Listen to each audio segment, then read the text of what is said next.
Alors,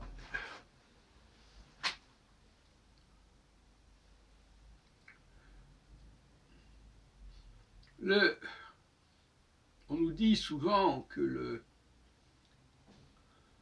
français est du latin, en fait. C'est ce que disent les anglophones, qui ont été programmés et formatés pour faire du French bashing, pour minimiser le rôle du français. En réalité, quand on regarde bien, il y a très peu de mots latins en français, très peu d'expressions latines. J'en ai recensé une trentaine. Je vous en dis quelques-unes qui sont venues à l'esprit. A fortiori, a priori, a posteriori, nihil obstat,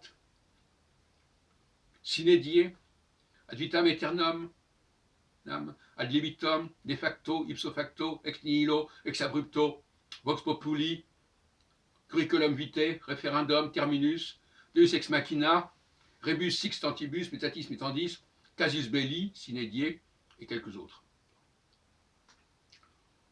Et combien de mots latins trouve-t-on en anglais?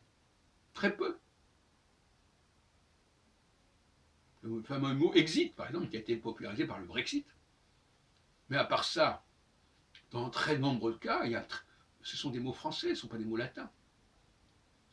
Le français véhicule très peu de mots latins, et en fin de compte, les Anglais ont surtout eu affaire au français. Et exceptionnellement au latin.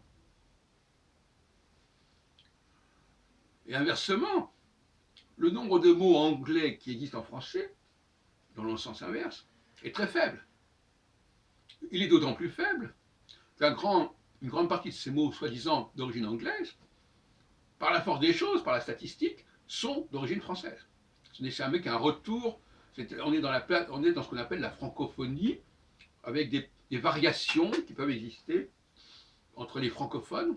Et moi, je considère que les Anglais qui utilisent des mots français sont des francophones, qui peuvent éventuellement modifier la prononciation, modifier le sens, comme le font, je sais pas, les Québécois ou les Africains.